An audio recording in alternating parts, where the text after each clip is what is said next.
Welcome to the Learn and Talk English podcast. Yes, welcome. We are really glad you're listening today. We really are. Here at the Learn and Talk English channel, we provide high-quality educational material to help you improve your English step by step. Exactly, step by step. We believe that learning should be, engaging and actually useful for your real life. Right. And for you, the listener, we want to make sure this is easy to follow. So throughout this entire lesson, we are going to speak very slowly. Yes, very slowly and very clearly. And we will frequently repeat important sentences. We will repeat vocabulary words and phrases so that you can practice them with us. Because repetition is, well, it's how you remember. We are here to act as your English teachers today. That's right. And today we are discussing something that causes, a lot of anxiety for almost everyone in the world. Oh, definitely. We are talking about the job interview, specifically mastering a job interview when English is not your first language. Yeah, that is a huge challenge. It's a high pressure situation, right? It really is. I mean, you are sitting across from a stranger. You are trying to remember vocabulary. You are trying to prove your value. And it can feel completely overwhelming. Right. Overwhelming. But why does it feel so scary? Well, it feels overwhelming because of how our brains are wired. I mean, when we sit in a small room across from someone who has power over your future, our brain actually triggers a fight or flight response. Fight or flight, like a physical panic. Exactly. Your heart beats faster, your palms sweat, you might, forget words that you use every single day in English. Well, that happens all the time. You know a word, but in the interview, your mind just goes blank. Yeah, it goes totally blank. But what we are going to do in this conversation is completely demystify the process. We're going to make it simple. Yes. We are going to break down the psychology of the interview because, and this is so important, an interview is not actually a test of perfect English grammar. Wait, really? It's not a grammar test? No, not at all. It is a test of connection. It's about how you communicate your confidence in your character. That is a crucial distinction. Let's repeat that for the listener. It is not a grammar test. It is a test of connection. Yes. So even if you, the listener, make a small mistake with a verb tense, it does not mean you lose the job. Right. If you say, I go instead of I went, the world doesn't end. Exactly. What matters is the message you are sending. And the very first message you send usually comes from one specific, famous question. Oh, I know this one. It is the question that opens almost every job interview globally. Yes, it is. The interviewer looks at you and says, tell me about yourself. Tell me about yourself. It is such an open question, and that is exactly why it causes so much panic. It's like a blank canvas. It is. Many people hear that question and they immediately start reciting their entire life story. Right. They say, I was born in a small town and I have 3 brothers. Yeah, or what they like to eat for breakfast or what they do on the weekends. But the interviewer does not actually want a biography. They don't want a biography. No, they are asking a strategic question to see how you organize information. I always like to think of this question through an analogy. Think about a movie trailer. Oh, I love that comparison. Right. When a new movie is coming to theaters, they release a 2-minute trailer. That trailer does not show you the boring parts of the movie. No, nobody wants to watch the main character sleeping. Exactly. It does not show them sleeping or eating breakfast or, just waiting for a bus. Right. The trailer takes only the absolute best, most exciting, and most relevant parts of the 2-hour film and puts them together. The goal of the trailer is simple. It is to make the audience want to see more. And that is exactly how you should treat. Tell me about yourself. You are creating a professional movie trailer. A professional movie trailer. Yeah. So you only want to highlight the experiences and skills that are relevant to this specific job. Yes. And to help organize this trailer, there is a very reliable structure we use. We call it the present, past, future formula. Present, past, future. Let's speak very slowly here. Yes. It organizes your professional life into a timeline that is very easy for the interviewer's brain to follow. Okay, let's walk through that structure carefully. The present, past, future formula. It starts with the present. Yeah. What does that look like in practice? So starting with the present, means anchoring the interviewer in who you are right now. Hmm. It answers their most urgent curiosity. Who are you right now? Okay. You state your current role or your current situation. For example, you might say, I am currently working as a customer service assistant. Let me repeat that slowly for our listener to practice. I am currently working as a customer service assistant.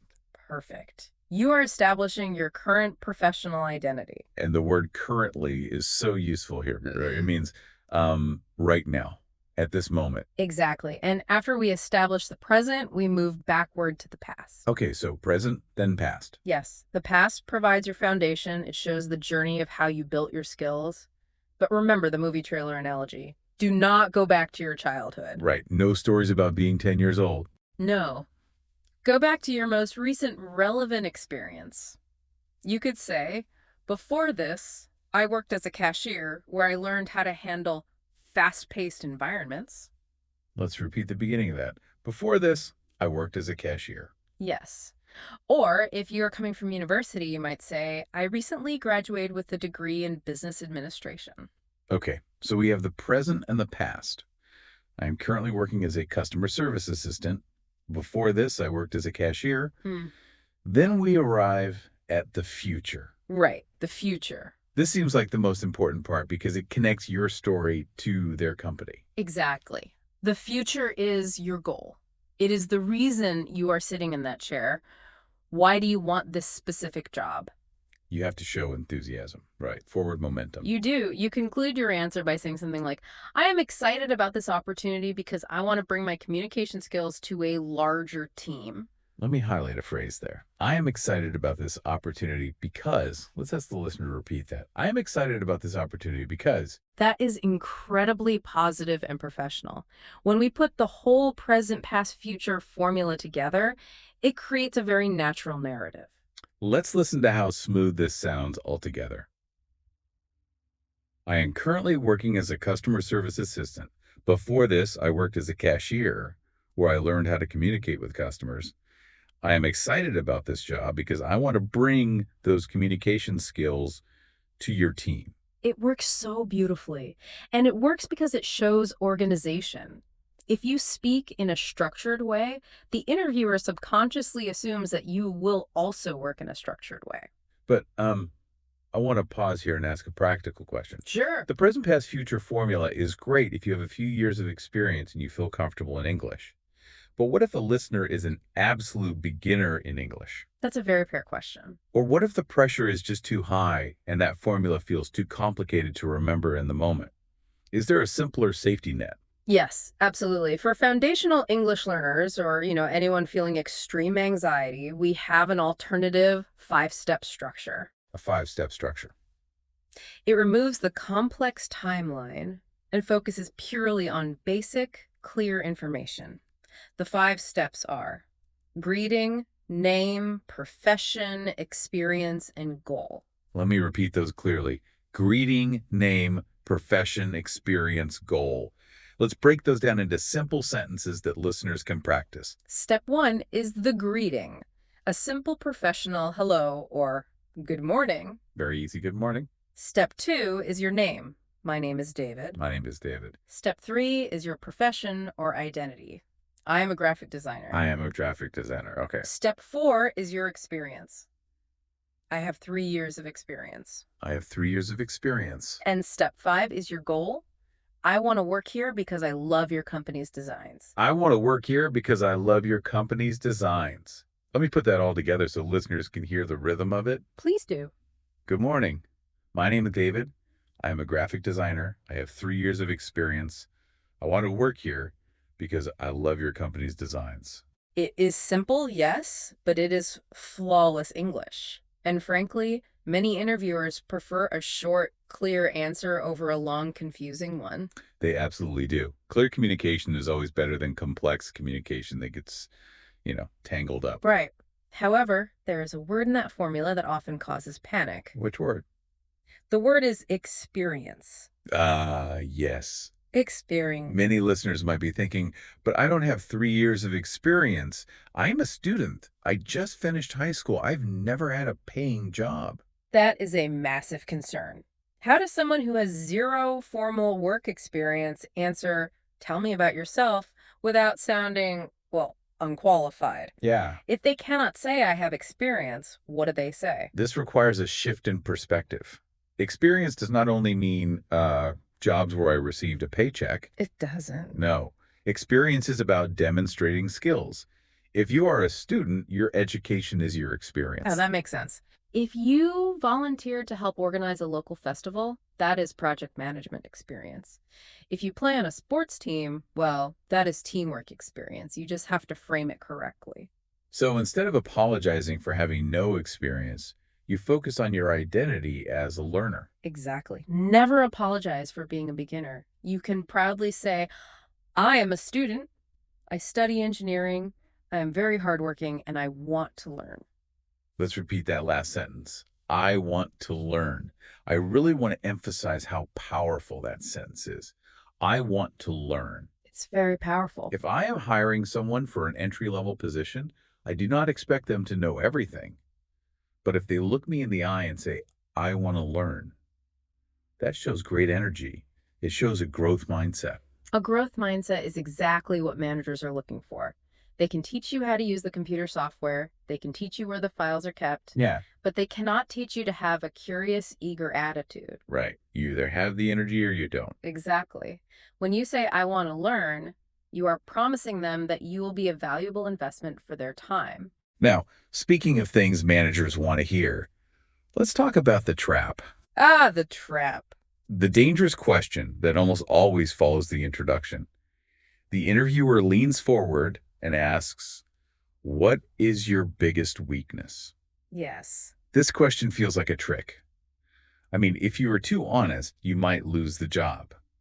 But if you give a fake answer, they will see right through it. It is the most psychological question in the interview. For a long time, people were taught to give fake weaknesses. Like what?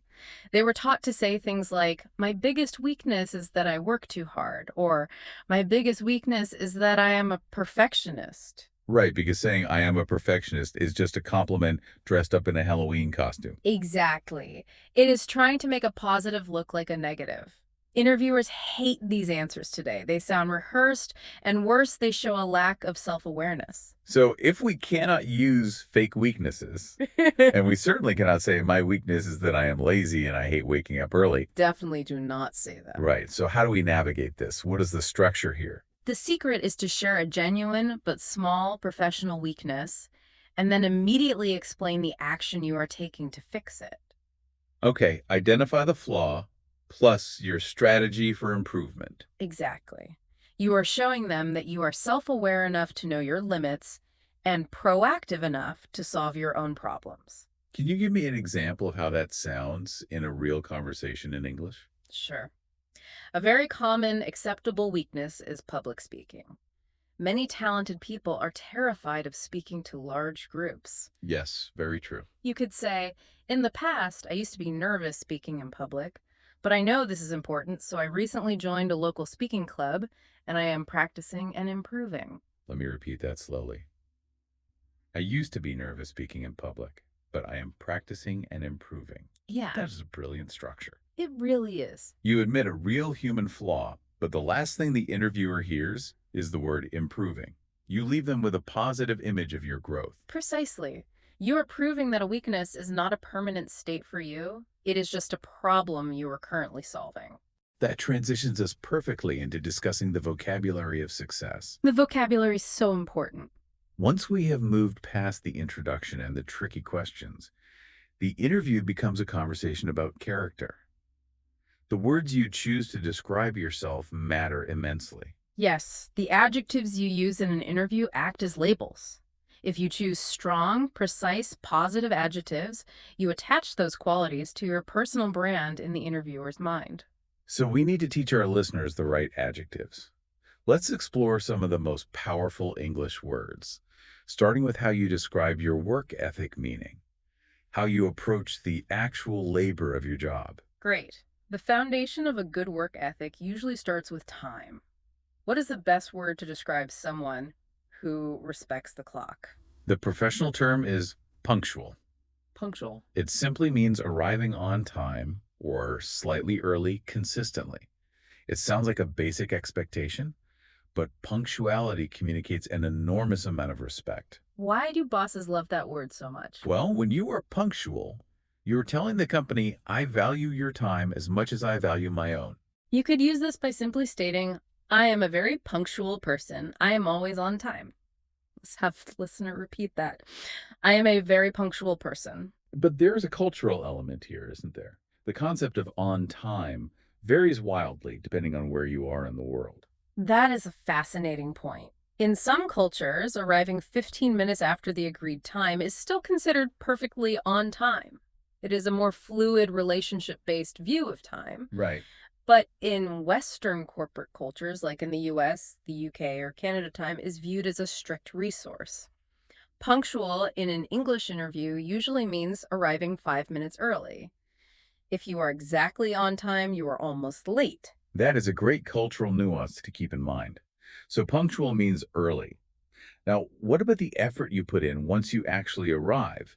If an interviewer asks, why should we hire you over someone else? Mhm. What is a powerful, simple adjective to use? You cannot go wrong with hardworking or dedicated. Hardworking. If you want a great short sentence to remember, simply look them in the eye and say, I am a hard worker. I am a hard worker. Let's repeat that.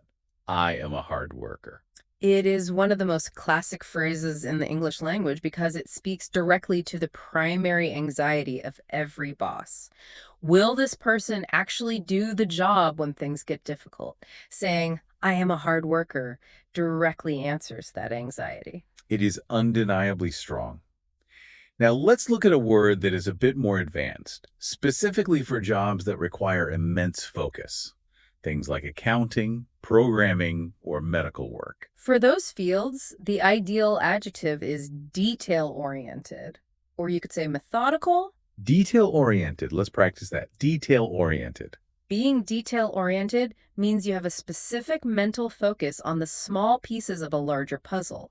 You notice the tiny errors that other people miss. In business, small mistakes can cost thousands of dollars. Exactly. A detail-oriented employee is essentially an insurance policy against expensive mistakes. So you could say, I am very detail-oriented. I always check my work twice. That is a phrase that will make any manager feel safe. It definitely will. So we have covered work ethic, how you handle the tasks. Punctual, hardworking, detail-oriented. But jobs are rarely just tasks. They usually involve working with other humans. Yes, very true. How do we describe our attitude and how we interact with a team? The first word for your attitude is confident. Confidence means believing in yourself. Believing in your own capability. But it does not mean arrogance, right? No, not at all. Arrogance is thinking you are better than everyone else. Confidence is simply knowing your own value and not being afraid to share your ideas. And confidence is contagious. If you say, I am confident in my skills, the interviewer will naturally start to feel confident in your skills too. Let's repeat that. I am confident in my skills. But confidence needs to be balanced. You do not want to seem like someone who will fight with the rest of the team to prove how smart you are. Precisely. That is why a great companion word to confident is easygoing. Easygoing. Being easygoing means you are relaxed and easy to get along with. You are adaptable and calm. You do not get angry when plans change. You do not create unnecessary drama. In a high-stress corporate environment, an easygoing employee is a breath of fresh air. They lower the stress level of the entire office. I am an easygoing person. I work well with everyone. Let's practice that. I am an easygoing person. That is a highly attractive quality. It really is. But there is another one that I see on almost every job description today. Companies are always asking for someone who is proactive. What is the psychology behind being proactive? Proactive is the opposite of reactive. A reactive person waits for a problem to happen and then they react to it. Okay, so they wait to be told what to do. Yes, a proactive person does things without being told. They look into the future, anticipate the problem, and solve it before it ever happens. That makes sense. If a reactive person sees a dirty floor, they wait for the manager to say, please clean the floor. A proactive person just cleans it. Managers love proactive people because it removes the mental burden from the manager. They do not have to micromanage you. You could say, I'm a proactive worker. If I see a problem, I try to solve it. That sentence is music to a hiring manager's ears. Let's repeat it. I'm a proactive worker. But wait, I have to challenge this whole approach. Oh, If I just sit there in the interview and say, I am easygoing, I am punctual, I am detail-oriented, oh. I am a proactive hard worker. I mean, I sound like a robot reading a dictionary. Yes, you do. It sounds entirely hollow. Anyone can say those words. Mm. How do we make this sound natural? How do you actually make the interviewer believe them? You have hit on the biggest mistake candidates make. They list adjectives without providing evidence. In an interview, words mean nothing without proof. So how do you prove it? The way you prove an adjective is true is by telling a structured story. You provide clear examples. And in the professional world, the gold standard for telling these stories is called the STAR method. STAR. The STAR method. It stands for situation, task, action, result. For an English learner, trying to remember a four-part acronym during a stressful interview sounds like a recipe for panic. Can we simplify the philosophy behind the STAR method in simple English? Yes, let us strip away the jargon. The core philosophy of the STAR method is simply past behavior predicts future behavior. Past behavior predicts future behavior. Exactly. If you want to prove you are a good problem solver, you do not talk about a hypothetical future. You tell a short, factual story about a time you solved a problem in the past. So instead of just saying, I am good at solving problems, you tell a mini story. Can you give me an example of how to build a STAR story using simple, clear English? Let us imagine you were applying for a retail job, working in a store. First, you set the scene, the situation, and task. You say, at my last job, a customer was upset. At my last job, a customer was upset. Okay. Then, you describe your specific action. I listened to them and I fixed the problem. I listened to them and I fixed the problem. Finally, you reveal the result. The customer smiled and said, thank you. Let us review that narrative flow. At my last job, a customer was upset. I listened, I fixed the problem, and the customer smiled. It is essentially a three-sentence play. You have the conflict, the hero's action, and the happy ending. And it is so much more memorable than just saying, I have good customer service skills. Exactly. Human beings are wired for storytelling. Our brains remember narratives far better than we remember lists of facts. When you tell a STAR story, the interviewer can visually imagine you doing the job successfully. Let us practice applying this to specific roles, using simple, tailored phrases. Let's role play. Good idea. Let's practice phrasing for different jobs. If someone is applying to be a nurse or a healthcare worker, what is a core message they should deliver? A healthcare worker needs to balance technical precision with deep empathy. A beautiful, simple phrase to use is, I am very organized and I care about my patients. Let's repeat that. I am very organized and I care about my patients. It shows the mind and the heart. What about a mechanical job? A mechanic, an electrician, a carpenter? For those trades, the focus is on practical physical competence. You can use a fantastic English idiom. You can say, I am good with my hands. Good with my hands. Let's pause on that idiom because it is so natural to say in English. Yes, let's explain it clearly. Being good with your hands does not mean your hands look nice. It means you possess physical skill. You know how to use tools, manipulate materials, and build or repair things. It is the perfect phrase for any manual trade. I am good with my hands. Let us do one more role play. What about the hospitality industry, applying to be a waiter or a waitress?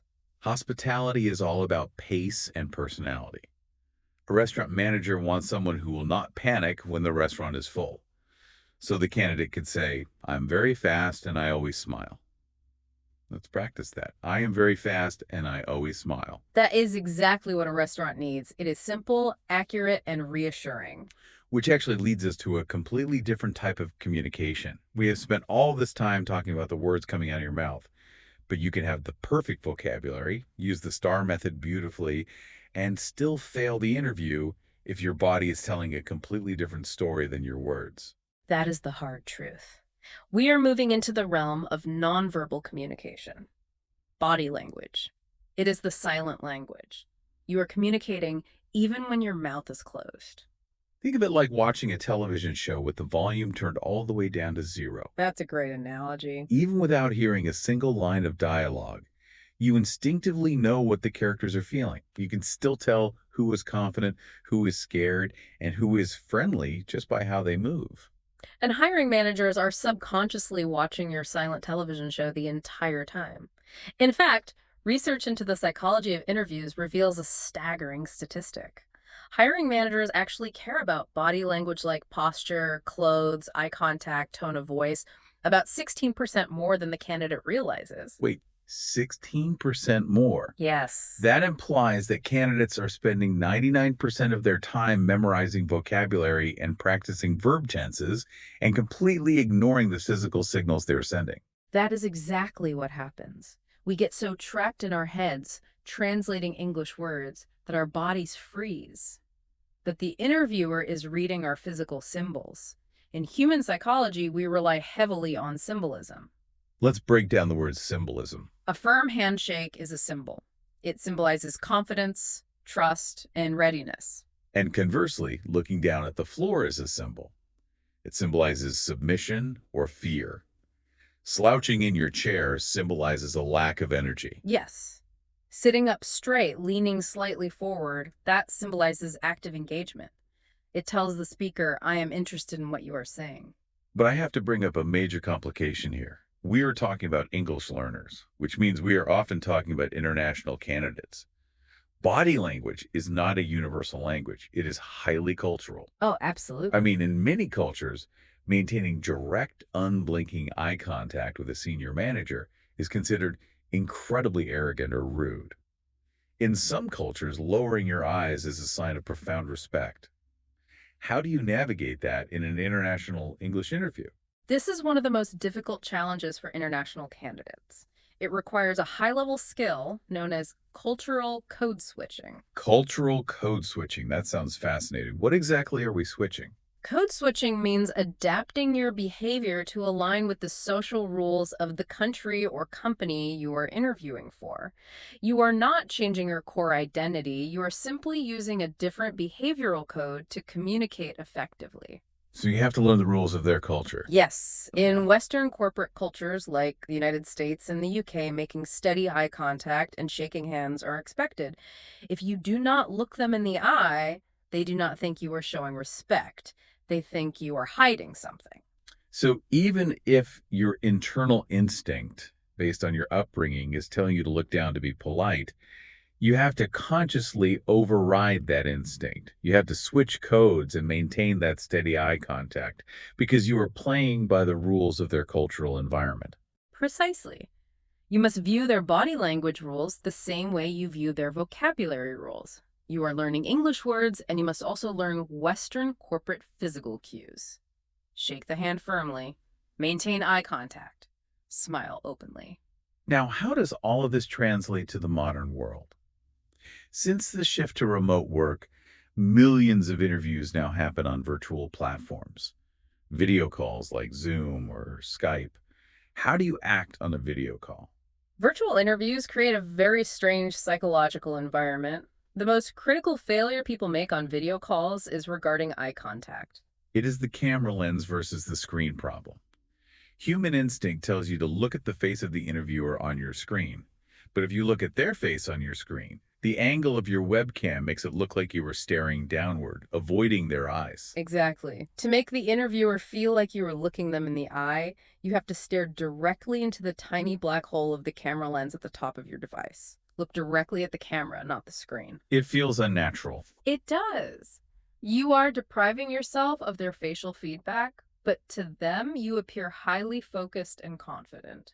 That is a phenomenal tip. Look at the lens, not the face. To help with this, I always suggest putting a bright little sticky note right next to the camera lens to draw your eye upward.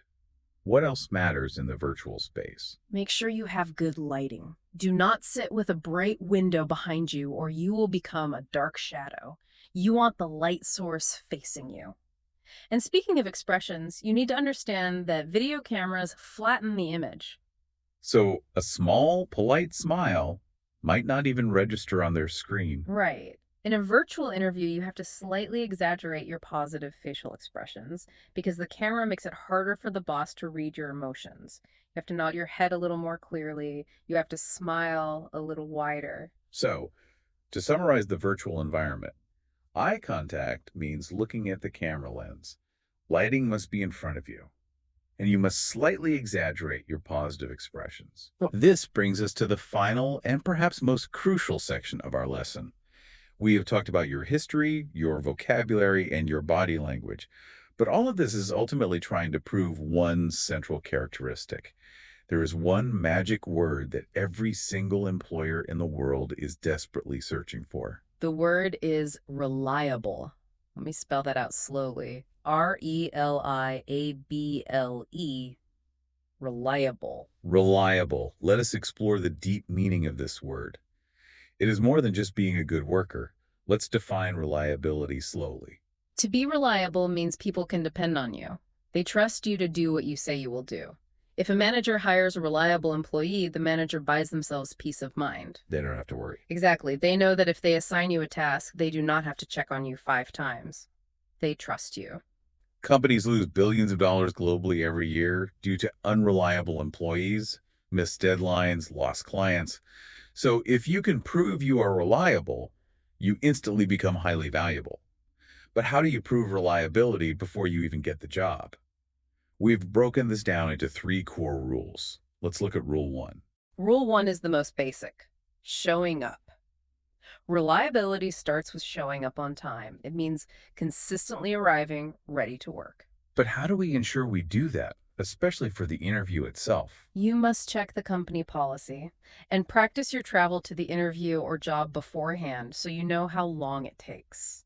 That's very actionable advice. If you take the bus 2 days before just to see how long the trip is. Taking the friction out of your commute is a great strategy. However, we have to acknowledge reality. Life happens. Buses break down. Severe storms roll in. Being reliable does not mean being magical. It means handling crises professionally. That is rule 2. What to do if you are late. If an emergency happens, a reactive person panics, but a reliable person follows a protocol. We have 5 steps to take if an emergency happens. Let's teach these 5 steps slowly. Step 1. Know the rules for reporting. Who are you supposed to contact? Step 1, know the rules. Oh, okay. Step 2. Have important phone numbers saved in your device before you ever need them. Step 2, save the numbers. Step 3. Give advance notice. Call as soon as possible. 24 hours if you can, but even 1 hour is better than nothing. Step 3, advance notice. Give them time to find a solution. Step 4. Be honest. Do not lie about why you were late. When you lie, you break trust. When you say, "I apologize, my car broke down," you demonstrate accountability. Step 4, be honest. And step 5, Step 5. Have a plan to make up the lost time. Say, "I will be 30 minutes late today, but I will stay 30 minutes after my shift to finish the work." let us run through those 5 steps one more time so our listeners can practice and remember them. 1, know the rules. 2, save the numbers. 3, give advance notice. 4, be honest. 5, have a plan to make up the time. If you do those 5 things, an employer will actually view your emergency as proof of your excellent character. It really does turn a negative into a positive. Now let's look at Rule 3 for reliability, finishing what you start. Finishing what you start. I want to push back on this idea or ask a question. Does being reliable mean saying yes to every single project and working 100 hours a week until you collapse? No, that is a very dangerous myth. Saying yes to everything is actually the fastest path to becoming unreliable. If you take on too much, you will miss deadlines and burn out.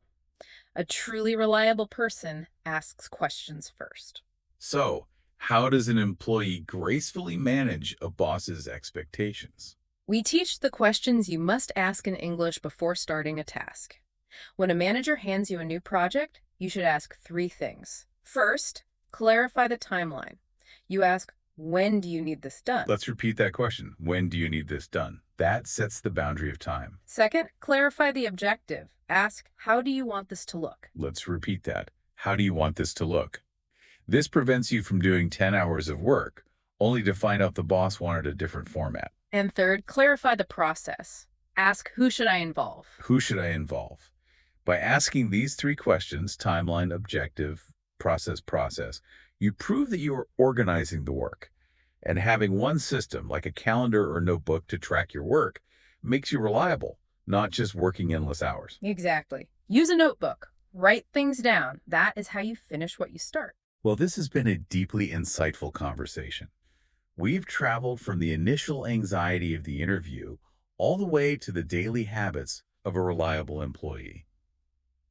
Let's review the main points. Yes, let's review. We discussed using the present, past, future formula for tell me about yourself. We learned to choose powerful, positive adjectives like punctual, easygoing, and reliable. We learned to smile, look at the camera lens, and use good body language. And we learned how to prove you are reliable by showing up and communicating honestly. As we conclude this lesson, I want to ask you for one final thought. For the listener who is facing a daunting interview tomorrow, what is a thought they can explore on their own? I want to leave the listener with this final provocative thought. Every professional was a beginner one day. The CEO of the largest corporation in the world once sat in a chair, sweating, feeling terrified during an entry-level interview. You are stepping out of your comfort zone, and that requires immense courage. That is very true. I challenge you to do this today. Go to a mirror in your home, look yourself directly in the eye, and practice saying your English introduction out loud. Say, "Hello, my name is, I am a grana." Do not whisper it. Say it until you believe it. Because if you believe in your value, the interviewer will believe in it too. Every professional was a beginner one day. That is a beautiful thought. You, the listener, have the tools, and now you just need the practice. To keep improving your English step by step, you need to keep listening to high-quality educational material. Yes, keep listening and practicing. We are here to guide you on the Learn and Talk English podcast. Please subscribe and like this audio so you never miss our content. And we want to hear from you directly. Leave a comment below sharing your job or your dream job using the simple sentence structures we taught today. Type out, "Hello, my name is, I am a Yui." We would love to read them. Thank you so much for joining us today. Keep learning, stay curious, and we will see you in the next lesson. Thank you, everyone. Keep practicing, and goodbye.